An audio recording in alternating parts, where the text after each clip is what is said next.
Assalamu alaikum wa rahmatullahi ta'ala wa barakatuh. Bienvenue sur la voie du changement. La semaine dernière, nous faisions un constat sur la lutte antidrogue en Algérie. Les chiffres concernant les saisies pour l'année 2018 ont été des plus importants. Nous avons discuté des différentes entraves qui affaiblissent le travail de l'ensemble des services de lutte contre les stupéfiants. Il s'agit notamment de la corruption utilisée systématiquement par les organisations criminelles.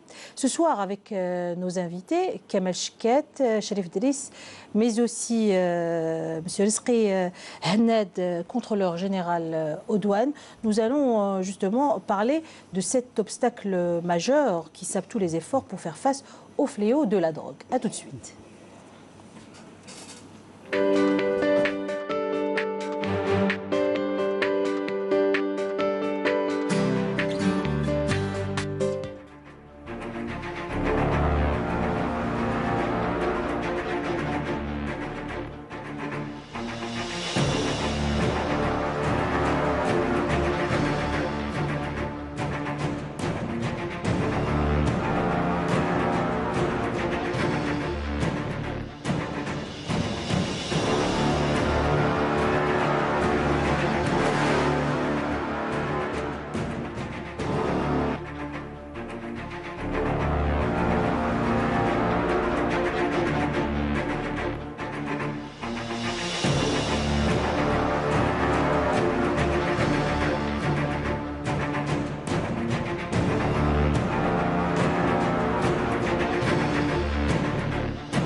Alors ces images que nous venons de voir montrent, M. Rizqi Hennad, que parmi les premiers qui sont face justement à la lutte antidrogue, c'est bien les services de douane.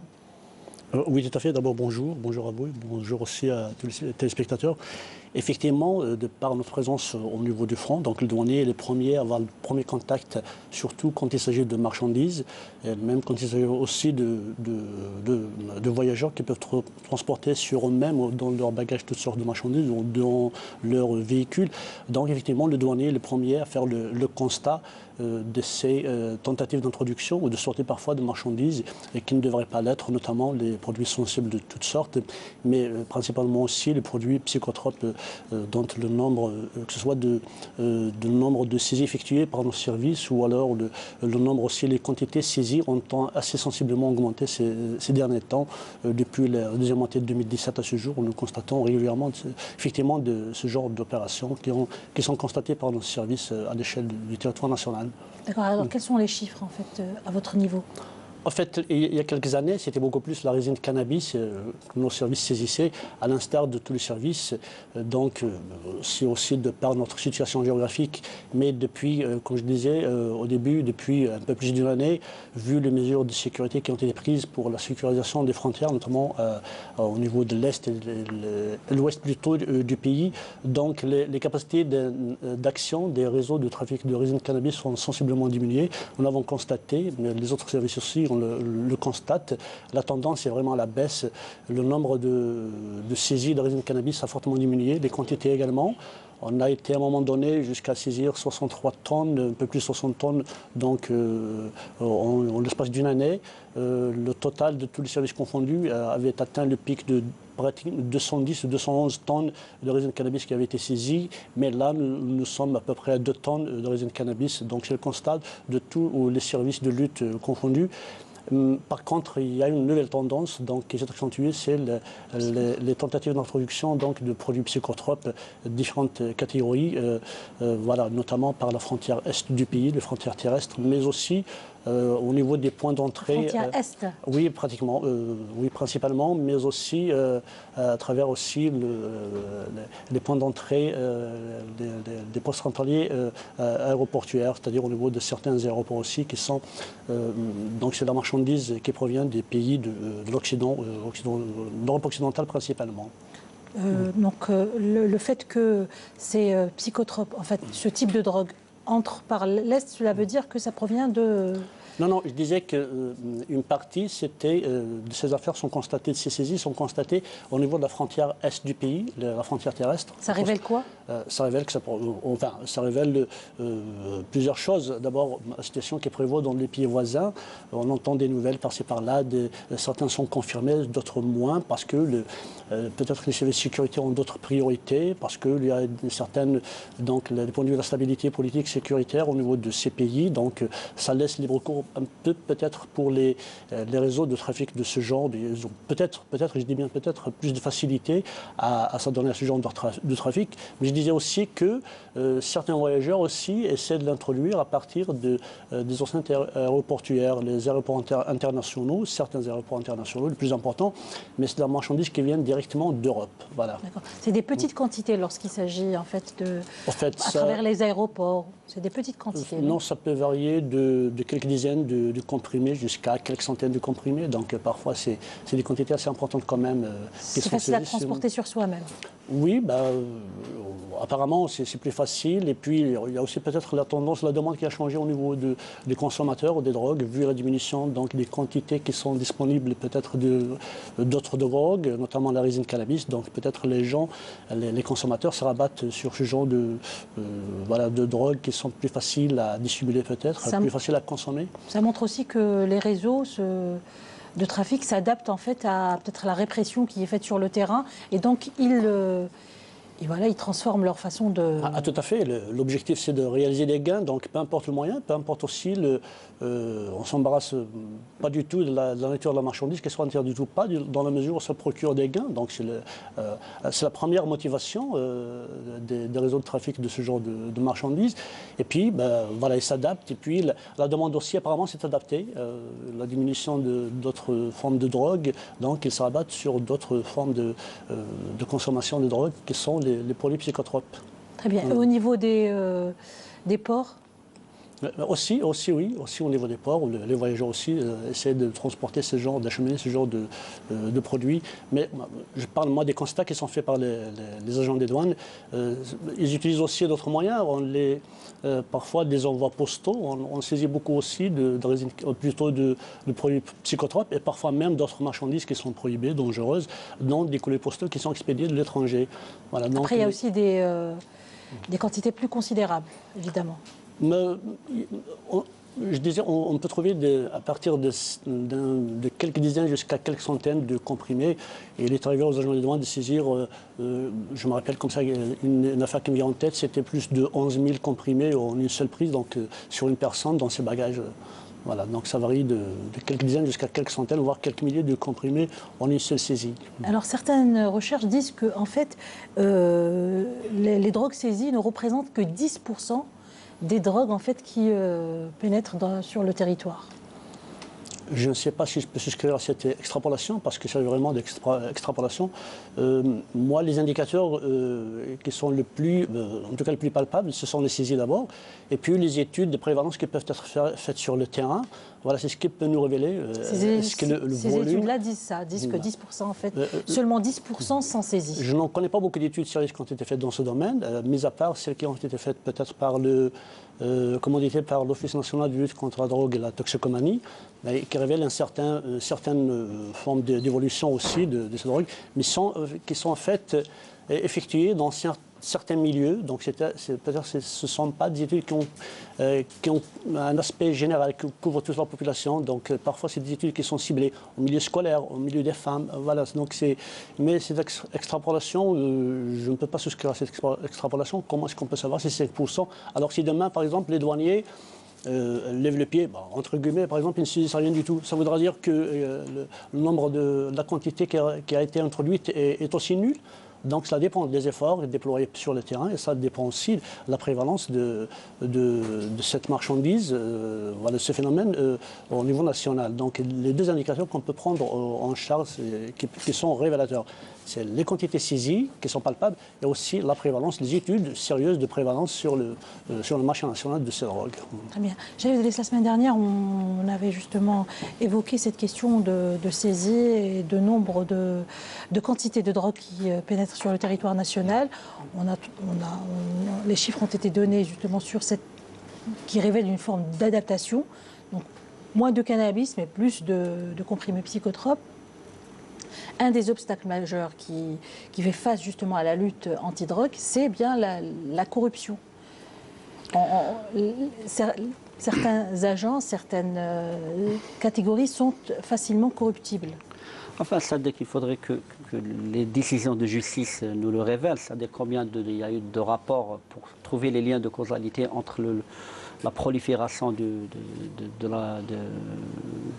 trafic de drogue de tout genre et la corruption, c'est-à-dire que le lien de causalité, c'est les affaires judiciaires qui nous le révèlent.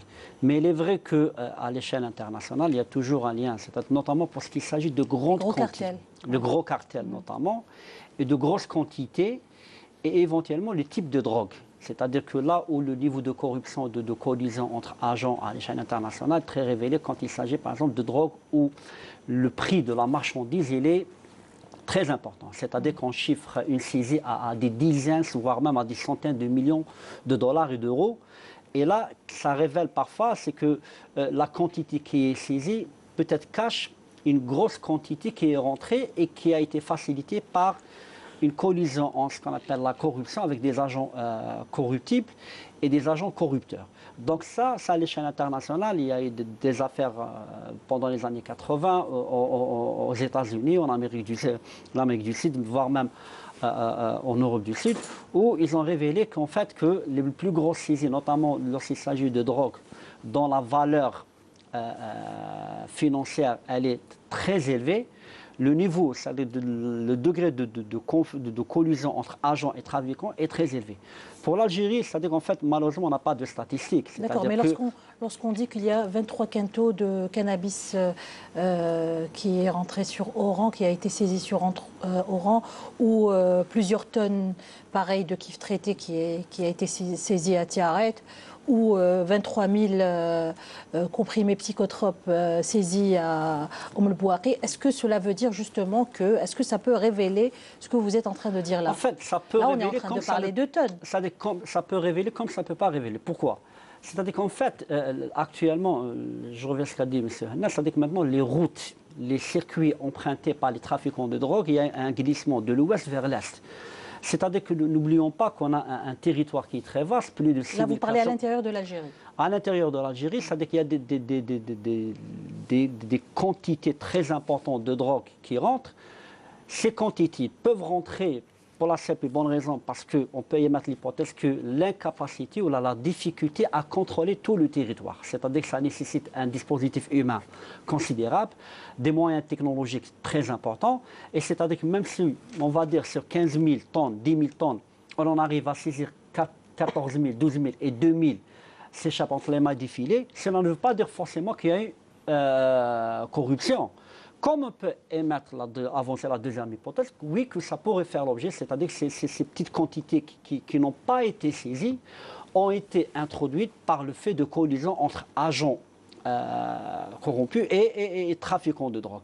Là, je pense qu'on peut mettre les deux hypothèses, sauf que là, peut-être, je me montre un peu prudent par rapport à la généralisation, ce qu'on appelle de la corruption, c'est de dire que ce n'est pas parce qu'il y a une quantité très importante qui a été saisie et qu'une autre quantité qui est très importante qui n'a pas été saisie, parce qu'il y a une corruption automatique. C'est-à-dire que la relation de cause avec la corrélation, moi je pense qu'il faudrait être très prudent. C'est-à-dire qu'il n'y a que les affaires judiciaires, c'est-à-dire que la publicisation de ces affaires où il y a des agents qui ont été appréhendés en flagrant délit, traduits devant la justice, il y a un acte de justice qui a été prononcé contre eux, révélant réellement, voilà, le nombre de cas de saisies qui ont été facilitées par le fait de collision entre agents et trafiquants de drogue. En tout cas, les quantités saisies, notamment certaines quantités de poudre blanche, peuvent nous inciter à poser certaines questions sur des accointances avec des cartels justement étrangers et qui généralement trouvent facilement action à l'intérieur des pays qui ont des économies plutôt ouvertes, plutôt libérales. Alors est-ce qu'on peut dire que l'Algérie est quand même à l'abri de ce type de cartel ou non? Personne n'est à l'abri. C'est-à-dire que personne n'est à l'abri. Comme je l'ai dit la semaine passée, c'est que tout le monde et tous les pays à travers le monde, peut-être à quelques exceptions près, et je ne connais pas en réalité, est concerné par le phénomène de consommation et de trafic de drogue. Ce qui diffère, c'est l'ordre de grandeur. Des grands pays, on va dire de grands pays, des nations plus développées qui ont un système de répression des plus efficaces, des moyens humains, des agents très formés sur le terrain, qui sont épaulés par des technologies les plus sophistiquées au niveau satellitaire, au niveau de la surveillance et tout. Même dans ce cas présent, ils n'arrivent pas à contrôler tous les cartels. Pour la raison simple, c'est que ces cartels ont évolué dans leur façon d'opérer. Leur mode opératoire a évolué. Ce n'est pas le mode opératoire classique. C'est-à-dire que les trafiquants de drogue, c'est des gens qui s'adaptent à la nouvelle technologie. Ils s'approprient les leviers de la nouvelle technologie. Ils étudient les lois. Ils étudient toute la géographie et le dispositif à la fois sécuritaire et institutionnel. Ils essaient par tous les moyens de trouver les failles. Vous avez beau contrôler, durcir la législation, c'est-à-dire renforcer le dispositif sécuritaire, vous ne pouvez pas arriver à des résultats à 100%. Surtout si vous avez en face de vous des acteurs qui sont très aguerris et des acteurs qui profitent de certaines situations, notamment les connivences avec certains trafiquants d'autres contrebandes, des acteurs terroristes. C'est-à-dire que là, il y a une multiplicité d'acteurs qui fait que tous les pays à travers le monde, les agents chargés de la répression de ce genre de pratiques, éprouvent le plus grand mal à contrôler. Donc l'Algérie n'est pas à l'abri de ces cartels. Même s'il y a un dispositif sécuritaire qui est très déployé, on a un système, on a un territoire qui est très vaste, on a en face de nous des pays qui font face à une instabilité chronique. Donc ces cartels trouvent par tous les moyens des failles à travers lesquelles ils insinuent et ils écoulent leurs marchandises. Et vous pensez justement que ces cartels, malgré tous ces dispositifs, peuvent s'établir et être puissants en Algérie? Non, je n'irai pas jusqu'à dire de s'établir, mais peut-être qu'ils trouveront des connivences, quelques acteurs qui leur facilitent la tâche pour introduire cette marchandise. Pour s'établir, je ne sais pas, j'en doute fort, mais ce n'est qu'une hypothèse. Tout est possible dans la vie, mais il est très difficile, à mon sens, il est très difficile pour ces cartels de s'établir. Et d'ailleurs, ce qui les intéresse le plus, c'est de trouver des relais qui puissent écouler cette marchandise. De là à dire qu'ils s'établissent, je pense que c'est très compliqué pour eux. Eux, à mon sens, ils cherchent les pays où les voies de communication sont très fluides, les contrôles au niveau des frontières n'est pas très renforcé, des acteurs au sein de la société, au sein de ces pays, qui leur servent de relais pour écouler leurs marchandises. Monsieur Hannad, la semaine dernière, le commandant Gerfi disait que notre pays est plutôt une zone de passage, plutôt que de consommation ou de trafic vraiment puissant. Est-ce que notre pays est une zone de passage? Et qu'est-ce que cela révèle-t-il si c'est vrai? En fait, il a été pratiquement toujours considéré comme tel, notamment lorsqu'il s'agissait d'acheminer les quantités importantes de résine de cannabis, comme je disais tout à l'heure, les années précédentes. Donc la majorité de ces quantités, on le sait, étaient destinées à être acheminées vers les pays de l'Europe, notamment à travers les ports. Du Moyen-Orient. Voilà, du Moyen-Orient, notamment à travers les ports, mais dès lors où les contrôles ont été renforcés au niveau des ports et des aéroports, donc il y a beaucoup d'affaires qui ont été élucidées, saisies. Donc les contrebandiers ont ont eu recours à d'autres moyens. Ils essaient plutôt de l'acheminer en contournant les zones où les contrôles sont plus présents, notamment vers la région du sud, la région du sud-est du pays, pour l'acheminer vers les pays voisins. Donc, effectivement, lorsqu'on juge par les quantités qui sont saisies au niveau des frontières, qui s'apprêtaient à quitter le territoire national, et les quantités qui sont saisies en milieu urbain, donc il n'y a pas photo comme on dit, donc le plus gros de ces quantités était beaucoup plus destiné à l'exportation. Donc, on pouvait dire que notre pays était plutôt un pays de passage, de transit, et quand bien même il y a une certaine quantité qui est consommée localement. Les études de prévalence le prouvent, mais peut-être, comme disait notre collègue, c'est peut-être à un moment donné, il faut se garder de faire de généraliser ou faire des extrapolations, être prudent à cet égard. Donc il faut vraiment des études sérieuses sur la question de la prévalence. Maintenant, sur la tendance que l'on constate ces derniers jours, ces derniers mois, ou plutôt ces dernières années, la tendance à consommer beaucoup plus les substances psychotropes. Et il est vrai que peut-être, d'après certaines études qui ne sont pas assez profondes aussi, mais on entend que les jeunes ont tendance beaucoup plus à consommer cette forme de drogue, c'est-à-dire les produits psychotropes qui sont plus faciles à transporter, aussi à dissimuler, à assimiler parfois. Et il est beaucoup plus facile de tromper la vigilance des services de sécurité ou du douanier quand il s'agit de substances psychotropes, parce qu'on peut les assimiler à des médicaments. Voilà, les modes opératoires sont différents, sans jumeler à chaque fois, à trouver d'autres, peut-être à mélanger un peu les emballages, à tromper la vigilance en utilisant, en mettant donc des produits interdits dans des emballages de produits illicites, ou à utiliser parfois des ordonnances de complaisance. Voilà, mais là encore, lorsqu'on en juge par les quantités qui sont, donc le service de sécurité ou le douanier peut juger à travers les quantités donc, qui sont acheminées, ce qui répond vraiment aux besoins de la personne pour des raisons médicales ou alors pour des raisons commerciales. Donc c'est tous ces points qu'il faut prendre en considération pour juger de la situation. Dans le cadre justement de la lutte anticorruption et la lutte antidrogue, comment fait la douane algérienne justement pour éviter pour bien former ses agents, parce que j'imagine que c'est comme tous les services qui ont des missions importantes, ils doivent faire comme le secteur de la justice, etc. Donc ils doivent faire face à ce type de problème. Comment fait la douane algérienne justement pour former ses agents et les protéger contre l'éventualité justement de la corruption? Je crois que la première action, d'abord, c'est de sensibiliser, et les agents, et les gens aussi, les voyageurs et les autres toute personne qui est à traverser la frontière, que ce soit opérateur économique ou alors voyageurs. Et puis les agents des douanes aussi ont été sensibilisés. Nous avons mené des campagnes de sensibilisation qui a touché un grand nombre d'agents des douanes, notamment en collaboration avec l'Office national de répression donc, de la corruption. Nous avons eu des séminaires et puis des formations de courte durée, mais c'est pour sensibiliser un peu sur tous les actes qui peuvent être assimilés aussi à la corruption, même si ce n'est pas de la corruption proprement dite, parce qu'il y a eu parfois une méconnaissance. Donc c'était pour former les agents des douanes sur ce type de... Par exemple, tous les actes. Par exemple, accepter un cadeau, par exemple, accepter voilà, tout ça, voilà, c'est pour expliquer aux agents que, attention, là aussi, il n'y a rien qui se donne pour rien. Voilà, il y a des actes qui sont assimilés, qui sont interdits. Peut-être les agents sont moins conscients de ce qui est interdit, faire la différence entre ce qui est assimilable à des actes répréhensibles. Voilà, donc c'est toute cette, je ne dis pas que ça existe, mais c'est une formation qui a été prodiguée, donc qui a touché beaucoup d'agents des douanes au niveau national. Et puis, je crois qu'il faut aussi... Nous avons aussi le dispositif de contrôle interne, notamment l'inspection générale des services des douanes, aussi, qui effectue des contrôles sur la nature d'exécution du service.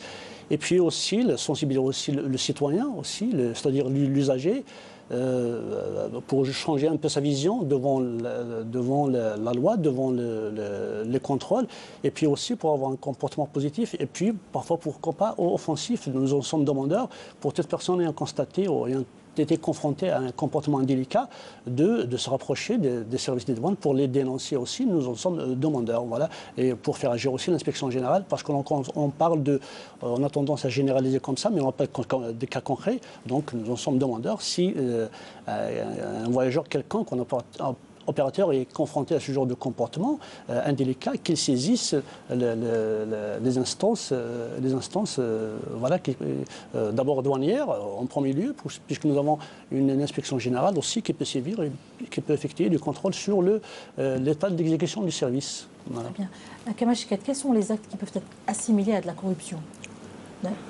Énorme. Bon, l'acte en lui-même est tributaire de l'intention, religieusement parlant. C'est l'intention qui définit l'acte. Mais si l'on se fie à des propos de juristes, essentiellement Imam Malik, nous allons même pouvoir dire que quiconque a fait cadeau d'une chose, c'est comme s'il avait soudoyé la personne. Parce que par moment, comme vient de le dire monsieur, on n'a rien pour rien. Qui est en poste, quelqu'un qui oui, quelqu'un qui est en poste. Oui. Et là, c'est déjà l'exhortation à ne rien accepter quand on est dans un poste clé nous vient de Omar ibn Khattab qui discutait une fois avec l'un de ses gouverneurs disant d'où te vient tout cela. Il a dit c'est des cadeaux qu'on m'a offerts. Et il a dit tu ne t'aurais pas trouvé à cette place, on t'aurait fait des cadeaux. Donc c'est pratiquement la même chose. Il n'est pas interdit d'un point de vue religieux de faire un cadeau à qui que ce soit, mais il n'est pas du tout éthique de faire un cadeau à quelqu'un qui vous a rendu un service ou qui vous a facilité certaines choses sur le plan administratif ou à quelque niveau que ce soit. Donc cette idée de la corruption, elle est très très vaste et elle s'interprète en fonction de ce qui se fait en société. C'est-à-dire que dès lors où un mauvais comportement devient institution, on a carrément le droit de classer la chose, c'est-à-dire de donner un statut légal sur une chose qui peut-être n'aurait pas fait un objet pareil en d'autres situations. Comme décréter que telle chose est interdite, alors qu'à la base, elle ne l'est pas. C'est à peu près ça. Mais en tout cas, c'est un domaine très très vaste où interviennent beaucoup de paramètres. Et justement, quand vous dites interviennent beaucoup de paramètres, ces paramètres-là, ils sont sociologiques, ils sont économiques, ils sont... Il y a déjà le principe de préjudice qui va entrer en action en premier lieu. Certaines personnes vont donner quelque chose, mais ça va leur porter préjudice, d'un point de vue pécunier ou sur un autre plan, ne serait-ce que moral. Mais en tout cas, quand on assiste à ce genre de réflexion dans le domaine juridique, on se rend compte que c'est un groupement de juristes qui va analyser une situation. Les premiers étaient pluridisciplinaires, c'est-à-dire qu'ils étaient dans différentes voies, ce qui leur donnait matière à réfléchir. Vision générale et non forcément... Oui. À l'heure actuelle, je reviens toujours à cette idée de collégialité. Qu'est-ce qui est interdit en société? Est-ce qu'on va interdire comme ça tout azimut pour le plaisir d'interdire ou est-ce qu'on va vraiment interdire parce qu'il y a lieu de le faire? Et c'est pour cela que dans l'école malékite, nous avons, entre autres sources de droit, d'inspiration en termes de droit juridique ou de jurisprudence, il y a ce que nous appelons « jarayanul amal » ou bien « majara bihi al-amal ». C'est-à-dire que il y a une chose qui est parfaitement licite, parfaitement autorisée, ou même si elle présente quelques interrogations, quand on l'étudie à fond, on se rend compte que rien ne peut l'interdire, mais qu'on va interdire pour des raisons, pour les conséquences néfastes qu'elle engendre en société. À partir de là, on va décréter que oui, telle chose est interdite. C'est le cas, par exemple, sur le plan déjà déontologique, pour des fonctionnaires qui occupent des postes clés, on n'a pas le droit de faire de cadeaux. Sauf si, je ne sais pas moi... Mais non, mais chaque personne chaque fonctionnaire après... Ça se traite en fait au cas par cas. Chaque fonctionnaire ne peut pas.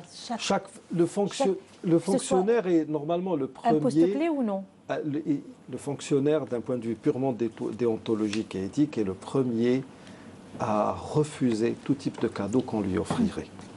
Déjà, ça inhibe même les gens à essayer de tenter à corrompre les fonctionnaires. Mais là encore, le problème ne vient pas uniquement parce que il y a des termes qui ont été utilisés tout à l'heure. Notre ami Delis a utilisé le mot collision, qui revient très très souvent. Vous avez utilisé le mot accointance. Mais le problème, c'est que dans bon nombre de cas, il y a aussi l'administré qui propose la chose. C'est lui-même qui va tenter de séduire, de soudoyer le fonctionnaire. Qu'il s'agisse d'un produit illicite que l'on veuille passer par les frontières, qu'il s'agisse d'un service que l'on va rémunérer parce qu'on n'y a pas accès ou on n'y a pas droit initialement. Donc la question est vraiment, en fait, à ce stade même de la discussion, je dirais que ça se traite au cas par cas, à moins qu'il n'y ait un conseil éthique qui statue sur la chose à l'échelle de tout le pays. C'est ce qui devrait se faire normalement. Dans les politiques, disons, de protection des agents publics, hein, oui. Quand vous dites fonctionnaires, évidemment, c'est les agents publics, tous ces gens qui peuvent justement faire face à la corruption, me vient, je pense que c'est un hadith du prophète sallallahu alayhi wa sallam, lorsqu'il dit si on met quelqu'un si on donne du pouvoir à quelqu'un, s'il a besoin de se marier, on le... Ah oui, ça c'est... S'il a besoin déjà, de voiture, le problème à l'échelle... De monture, on lui donne la monture. S'il a besoin d'une habitation, voilà. Pour le prémunir justement contre ce type de... Donc il existe ce hadith. Je ne sais pas, j'ai jamais lu un hadith de ce genre, mais l'idée en elle-même, elle existe. Le problème est qu'à l'échelle planétaire, les fonctionnaires sont les moins bien payés. Dans la fonction publique, vraiment, ça ne vous offre pas ce que pourrait vous offrir, par exemple, le secteur privé dans certains domaines. Et ça, c'est un problème. Par exemple, en Angleterre, je sais que dans le domaine de la justice, les juges sont très très bien payés. Ils ont une multitude de facilités et de droits. Tout cela pour éviter que l'on puisse soudoyer un juge ou l'acheter. Ça n'est pratiquement pas possible. Et dès lors où quelqu'un tombe dans la corruption, il est doublement punissable. Vous comprenez ? Parce que vous lui avez donné préalablement tous les moyens le prémunissant contre la dérive. Nous aussi, dans nos pays, on devrait réfléchir à cela. L'agent qui est dans les corps constitués, surtout ceux qui sont en première ligne quant à préserver le pays de tout ce qui pourrait nuire. En nous parlant de produits stupéfiants et psychotropes, ça cause beaucoup de dégâts sur le plan social. Donc, ces gens-là, ils devraient normalement avoir le minimum, c'est d'avoir un salaire très très convenable, de sorte à ce que la personne soit consciente qu'elle n'a pas vraiment besoin de se livrer à pareille chose pour arrondir ses fins de mois. Or, si nous étudions par exemple ce qui se passe ces dernières années dans notre pays, l'ouverture au crédit de consommation a donné justement lieu à beaucoup de dérives, dans la mesure où beaucoup de gens, par exemple, se sont mis à consommer n'importe comment et de manière effrénée. Et donc à s'endetter ? Oui, jusqu'à s'endetter. Et puis, dans pas mal de branches, on s'est rendu compte que pour arrondir les fins de mois, ceux qui jouissaient de postes, entre guillemets, clés, profitaient justement de leur poste ou de leur position dans l'administration en général pour justement gagner un peu d'argent malhonnêtement. Donc tout est lié. On ne peut pas en discuter de manière... Enfin, on ne peut pas vraiment parler du problème à la volée. Il faut vraiment différents... On ne peut pas en parler de façon théorique, sans donner des exemples, vous voulez dire ? Non, c'est pas ça. Je veux dire que c'est ce que je disais tout à l'heure, il y a une multitude de paramètres à prendre en considération. Et même quand j'emploie ce terme paramètres, je ne connais pas tous les paramètres. C'est pour cela que dans mon cerveau, moi j'ai toujours besoin d'autres disciplines pour m'aiguiller, pour m'orienter. Mais en tout cas, à l'heure actuelle, selon ce que je vois dans la société algérienne, dans l'administration algérienne, il devient plus que nécessaire d'aller vers une sorte je ne sais pas si on peut appeler ça une convention, mais une sorte de convention qui ferait dire ou qui donnerait un intitulé sur certains comportements comme étant interdits, illicites ou faits de corruption. Très bien. Monsieur Hanet, vous avez parlé de la formation que vous procurez à vos agents justement pour éviter de tomber dans parfois les subtilités de la corruption, mais il y a aussi la prise en charge parfois économique qui est nécessaire, hein, donner de bons salaires, et procurer certains autres types de protections, parce que généralement les réseaux de trafiquants procèdent parfois par le chantage, par la menace, par différents procédés.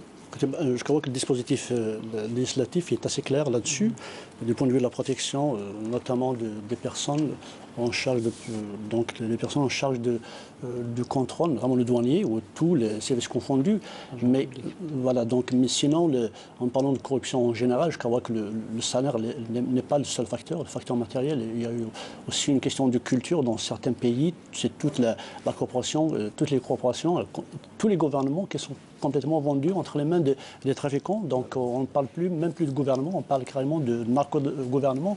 On en est très loin. Voilà, Dieu merci. Mais sinon, je reviens à la question matérielle. C'est certainement pas le seul facteur. Si ça avait été le cas, on n'aurait jamais constaté de telles affaires, de telles saisies. Quand je vois dans un bulletin de renseignement, on me dit que des agents dans un coin perdu du pays, excusez-moi l'expression, mais c'est pour dire qu'ils sont loin de tout contrôle, loin de tous les regards, entre guillemets, façon de parler, mais qui ont saisi des tonnes de résine de cannabis. Excusez-moi, mais la tentation est très grande, parce que le bonhomme risque carrément, c'est la perpétuité. Quand il s'agit de... les peines sont tellement lourdes que les tentations sont là. Elles vont de combien à combien, les peines ? Les peines, voilà, ça peut aller jusqu'à la perpétuité quand il s'agit d'importation et d'exportation de stupéfiants notamment.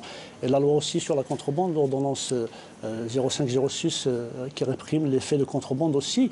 Et les peines sont extrêmement lourdes par rapport à ce qu'elles étaient avant. Elles peuvent aller aussi jusqu'à la perpétuité quand le juge, suivant son pouvoir discrétionnaire, considère que c'est un acte qui peut porter atteinte à la sécurité ou à la santé. Donc les peines sont très très lourdes. Donc c'est pour dire que la tentation en fait de se soustraire à ces peines elle est énorme pour le contrefacteur, pour le contrevenant. Donc quand on voit en parallèle qu'il y a des saisies importantes ont été effectuées, donc on se dit Dieu merci, finalement la corruption ce n'est pas un fait qui est généralisé, on s'en fout. Voilà, donc je veux revenir sur ça, les questions de culture aussi. Mais comme disait aussi M. Chkat tout à l'heure, aussi parfois l'environnement aussi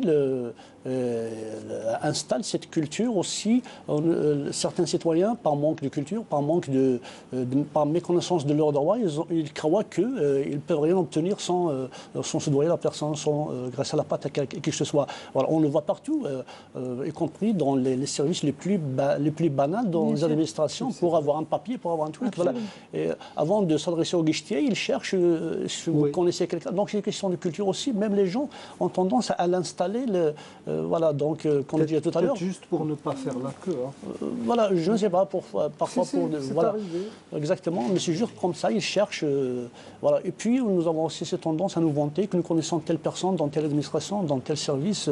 On croit que ça nous valorise, donc on cherche parfois à contourner la réglementation, alors qu'on est dans plein droit. Nous avons tous les documents, nous avons le droit d'accéder à ce service ou à ce papier, à ce document, mais on croit que ça ne devrait pas se faire de cette manière. On doit se doyer quelqu'un, on doit chercher une connaissance ou un intermédiaire. Voilà, donc je disais donc c'est une question aussi de culture et d'environnement, loin de toute considération aussi matérielle. Voilà, parce que s'il ne s'agissait que de questions matérielles, on n'aurait jamais nos services, que ce soit les services des douanes ou les services de sécurité, on n'aurait jamais réalisé des affaires importantes que nous voyons, que nous constatons quotidiennement. Il y a des intérêts économiques liés au trafic de drogue. Bien sûr. Et donc forcément, justement, ça peut expliquer l'existence de la corruption. Tout à fait. Pour abonder dans le sens qui a été évoqué par mes collègues, c'est qu'il y a la tentation.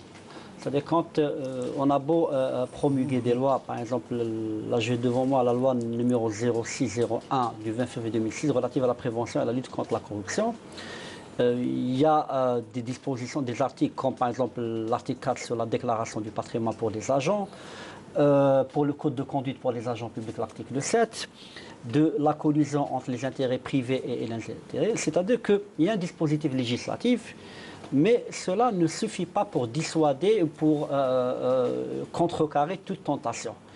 Et il est vrai que le statut des agents publics, notamment de ceux chargés de lutter contre la contrebande, le trafic de drogue et le trafic de tout genre, elle est très délicate, elle est très très difficile.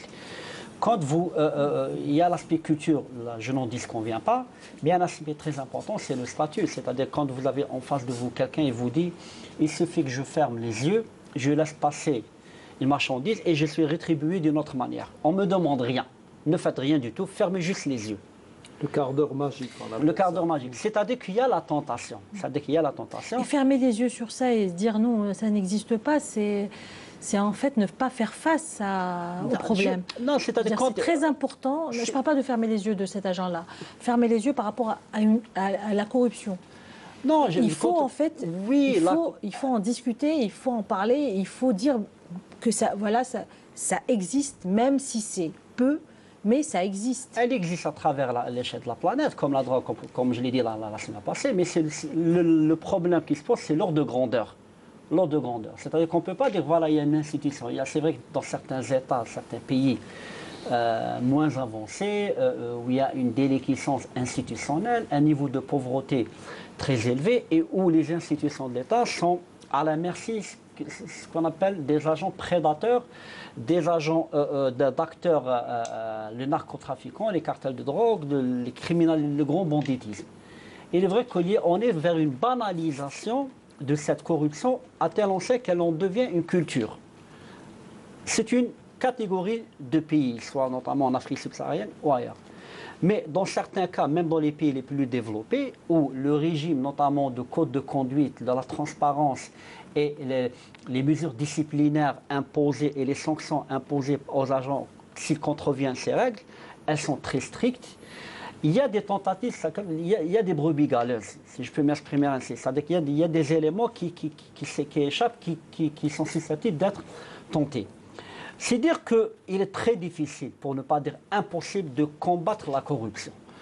Doit-on la combattre avec un travail de sensibilisation, avec la promulgation de chartes d'éthique et de déontologie à tous les échelons, pour dire aux agents publics, voilà.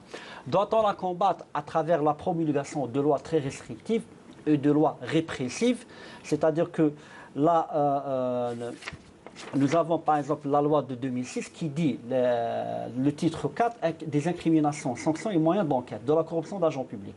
L'article 25 qui dit sont punis d'un emprisonnement de 2 à 10 ans et d'une amende de 200 000 à 1 million de dinars, le fait de permettre d'offrir ou d'accorder à un agent public directement ou indirectement un avantage. Et le fait pour un agent public de solliciter et d'accepter directement ou indirectement un avantage indu. Quand un agent public lit la loi, bien entendu, dans les recrutements, on forme ces agents, on leur explique quels sont leurs devoirs et quels sont leurs droits. C'est-à-dire que là, l'agent public, à quelque niveau que ce soit, quel que soit son rang dans la hiérarchie, est obligé, est tenu d'intérioriser, de s'approprier ce code de conduite qui est à la fois d'un point de vue normatif, c'est-à-dire déontologique et éthique, et d'un point de vue légal parce qu'il y va de sa carrière. Peut-être sur 100 qui ont été recrutés, il y a 2 ou 3 sur lesquels le message ne passe pas. C'est-à-dire qu'il faut envisager cette possibilité. Cela d'autant plus, le message ne passe d'autant plus quand on sait que peut-être l'agent public, il se dit, voilà, après 20 ans, 25 ans, je suis toujours à un tel salaire, lequel salaire ne m'a pas permis d'avoir un logement décent, ne m'a pas permis de faire un avenir pour mes enfants. Cela n'excuse pas, bien entendu. Vous dites 2 ou 3 agents, il y a eu quand même des grosses affaires l'année dernière qui ont justement révélé qu'il y a eu de nombreux agents qui ont été corrompus et qui ont été impliqués dans le blanchiment d'argent à travers l'immobilier, à travers plusieurs affaires de ce type. Et c'était aussi lié à la lutte antidrogue. Tout à fait. Donc on ne peut pas aussi... on ne peut pas aussi nier que ce n'est pas une question de 2 ou 3 agents. Non, j'ai dit 2 ou 3, peut-être plus, mais d'un autre côté. C'est-à-dire qu'il ne faut pas partir d'un extrême. Je ne parle pas d'un secteur précis, évidemment. Je parle à différents niveaux, dans différents secteurs. À différents niveaux. Moi, je dis il faudrait qu'on ait des statistiques fiables au niveau judiciaire, au niveau des institutions concernées, les services de sécurité, les agents, qui nous disent, voilà, telle année, il y a eu des radiations de tel pour tel motif, pour telle faute. C'est-à-dire que ça pourrait être un marqueur, un indicateur. Parce que, à défaut de statistiques, on risque de tomber dans les stigmatisations, les généralisations, c'est-à-dire que l'image qui renvoie, voilà, tout le corps de douane regorge d'éléments corrompus. Et là, c'est l'un des travers. Là, je pense que c'est très dangereux. Pas du tout. Non. Pour certains, je dis pour certains, c'est-à-dire l'image qu'on veut renvoyer à l'opinion publique d'une telle institution donnée, c'est le fait d'attraper 1 ou 2 éléments, de dire finalement, ils sont tous les mêmes, on a attrapé 2, peut-être on a essayé de dissimuler, on a sacrifié 2 pour préserver une centaine. Là, je crois qu'il est très dangereux, c'est un travers très dangereux, il est très prudent. Et c'est la raison qui m'amène à dire que quelle que soit l'institution, quelles que soient les mesures qui sont prises, on n'est pas à l'abri de ce genre de pratique, ce genre de phénomène. Je n'irai pas dire jusqu'à dire sur 100 combien sont-ils. Est-ce qu'il y a 1, 2, 3? Est-ce que 10%, 30%, 40%? C'est l'institution concernée qui doit communiquer sur ces affaires. C'est l'institution judiciaire, quand ces éléments qui ont été appréhendés en flagrant délit de corruption, de collusion, et qui sont par la suite traduits devant la justice et condamnés. Et à ce moment-là, on pourrait avoir un indice, un indicateur, et peut-être aller vers une extrapolation de dire finalement tel organe il est gangréné, au contraire tel organe il y a une bonne gouvernance, mais si on a attrapé 2, 3 éléments, c'est quelque chose de tout à fait anodin qu'on ne doit pas l'excuser bien entendu, et que ça existe dans même les pays où le niveau de transparence, le niveau de probité et le taux il est très élevé. Il y a toujours des éléments qui se faufilent entre les mailles des filets. Généralement, c'est dans ces pays où il y a le plus de corruption. En tout cas, elle est bien maquillée, la corruption chez eux. Kamashket, Chef Driss disait il est très difficile de combattre la corruption, et la semaine dernière disait il est très difficile d'éradiquer, la consommation de la drogue définitivement. Oui. C'est vrai, il est difficile. Écoutez, lisez le Coran, vous allez vous rendre compte que quand le Coran parle du mal, il parle de quelque chose qui est bien établi presque dans les gènes de l'humanité, c'est-à-dire qu'il y aura toujours du mal, il y aura toujours quelque chose qui tournera par an, qui ira de travers. Même que quand s'il se trouve dans un corps quel qu'il soit 2, 3, voire 10% d'éléments qui sont corrompus, moi j'inscrirais cela tout simplement dans une logique de quota. Il y a un quota. Il est pratiquement le même depuis que le monde est monde. Donc c'est vrai, on ne pourra jamais éradiquer le mal ou en venir à bout. Mais ce qui est bien avec Dieu, c'est que nous n'avons pas d'obligation de réussite. Nous sommes tenus d'essayer d'éradiquer le mal, pas de l'éradiquer.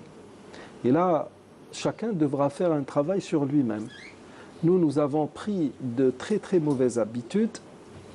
Et vous savez, en termes pour ce qui est par exemple des personnes corrompues, parmi les histoires dont j'ai eu vent et que j'ai même pu confirmer, la personne est dans un domaine déterminé, on lui ramène son pot de vin à la maison.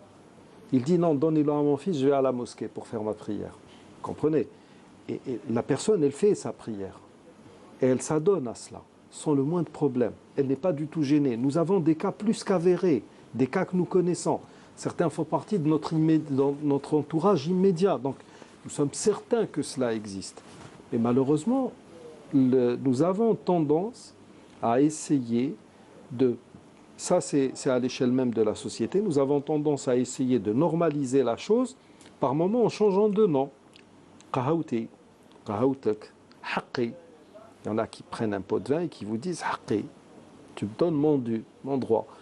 Donc le phénomène de culture, comme l'a dit M. Hannad, il est bien présent. Le laxisme intellectuel aidant, on va commencer même à travestir des textes religieux pour s'octroyer la chose, pour la rendre licite ou pour l'habiller d'un habit licite. Et c'est ainsi que vont les choses. Maintenant, il y a un travail à faire au niveau de la société, autant chez les gouvernants que chez les administrés. Ce travail, malheureusement, nous ne le faisons pas. Je pense par exemple, je vais prendre un exemple que je considère comme étant un fait de corruption avéré. C'est de la corruption pure et simple, pure premium même. Depuis le début des années 90, nous avons été envahis par ce courant de l'exorcisme, Ruqya. J'en parle en connaisseur, parce que j'ai fait ça pendant près de 16 ans. Et on a formé des gens. Le but primaire était d'essayer d'apporter une aide, de contribuer à quelque chose de bon au niveau de la société. Et puis avec le temps, on s'est rendu compte que ces gens-là devenaient riches. Il y en a même qui allaient à l'étranger pour faire ces ruqya et ça paye très bien. Mais c'est ce qu'on fait réellement. Il y a quelques années, quelqu'un a ouvert tout un centre. Après, là, il a été fermé. Oui. Et là, franchement, c'est ceux qui ont donné l'aval. Pour moi, c'est des traîtres. Donc, c'est vraiment un cas de trahison avérée. C'est grâce au Walid Relisane de l'époque que le centre a fermé ses portes. Mais pas que. Bon, mais bon, il y a des gens qui ont contribué à cela parce qu'ils étaient peut-être actionnaires là-dedans. Ça, c'est aussi un autre problème, un autre aspect de la corruption en général. Mais en tout cas, le fait que maintenant il se trouve des gens qui n'ont aucune connaissance religieuse avérée, qui font du folklore, qui sont des charlatans purs et simples, et qui gagnent de l'argent en faisant valoir des talents d'exorcistes, sans les avoir réellement, sans même avoir l'expérience requise en la matière. Et le problème, c'est que ces gens-là ont des cartes de visite, ils ont même pignon sur rue, avec des registres de commerce. Mais qui a autorisé cette corruption? Là, donc, il y a tout un système à revoir qui est en train de gangréner toute la société à tous les niveaux, autant le formel que l'informel. Ça, c'est un fait de corruption que moi, je constate à mon niveau. Que dire d'autre chose? Pour en revenir au contrôle et à la lutte contre le trafic de drogue, est-ce qu'on peut dire est-ce que les réseaux de contrebandiers sont un facteur important justement dans la filière de la drogue? Certainement, puisque certaines quantités, ils essaient de les introduire à travers les postes de contrôle, mais pour d'autres, ils essaient aussi de les introduire par d'autres routes, c'est-à-dire qu'ils sont soustraites à tout contrôle, c'est-à-dire en contrebande. Comme disait le professeur Driss tout à l'heure, nous avons une frontière quand même assez énorme, qui est de plus de 6500 km. Donc, quelle frontière quand on en juge par le voisinage et la situation. Le relief, la topographie. Exactement. Pas la tâche. Tout à fait, la topographie, le relief, et puis quand on sait les situations qui prévalent dans les différents pays qui nous avoisinent. Donc, effectivement, certaines quantités sont introduites, ce qui explique peut-être ce différentiel dont vous avez évoqué, même si je ne souscris pas tout à fait à la proportion que vous aviez donnée, c'est-à-dire 5 à 10%. 5 à 10%, mais sinon, effectivement, il y a une quantité qui échappe au contrôle, c'est-à-dire celle qui est introduite par d'autres circuits de la contrebande en dehors c'est-à-dire des postes de contrôle officiels, là où il y a le douanier et le policier et tous les services de contrôle. Voilà. Donc. Et vous, dans votre lutte contre le trafic de drogue, vous agissez à travers le renseignement, à travers différents autres procédés? Oui, tout à fait. Le renseignement d'abord, et puis nous ne sommes pas seuls sur le terrain, notamment sur la gendarmerie nationale. Voilà, notamment en ce qui concerne la lutte contre la contrebande dans les zones assez sensibles. Nous sommes pratiquement parfois en deuxième ligne, donc avec les services de sécurité. Nous travaillons main dans la main, nous avons même des programmes d'intervention en commun, nous avons des conventions qui nous lient avec les protocoles d'accord de coopération et de collaboration qui nous lient avec la gendarmerie nationale, mais aussi avec la DGSN, pour une coopération d'abord au niveau institutionnel, pour un peu combattre les réseaux de trafic illicite au niveau des frontières, mais aussi pour la lutte opérationnelle sur le terrain. Nos équipes effectuent des opérations, des interventions en commun, que ce soit des barrages, des patrouilles, ou pour assurer justement une meilleure couverture de toute l'étendue du territoire, la bande frontalière, notamment dans les régions sensibles. Donc c'est un travail quotidien qui se fait main dans la main, mais aussi pour l'échange de renseignements. Nous partageons les renseignements sur les réseaux, sur les nouveaux modes opératoires, sur les profils des personnes qui peuvent se donner à ce genre de trafic, sur les moyens utilisés de dissimulation. Donc, quels sont aujourd'hui il y a des nouveaux profils. Quels sont les nouveaux profils aujourd'hui? En fait, ils changent tout le temps. Je ne pourrais pas vous donner le profil sur lequel nous travaillons là tout de suite. Donc, ils arrivent à évoluer selon... Voilà, mais à travers le renseignement, à travers l'examen des affaires qui sont constatées, à travers les auditions qu'on fait, donc c'est là qu'on relève les nouvelles tendances, que ce soit sur les méthodes de dissimulation ou alors sur le profil des personnes ou les moyens utilisés pour ce genre de trafic et aussi les itinéraires. Voilà. Très bien, merci. C'est la fin de cette émission. Merci à vous tous d'y avoir assisté. Merci à vous de l'avoir suivi. On se retrouve mercredi prochain. Salam alaikum wa rahmatullahi ta'ala wa barakatuh.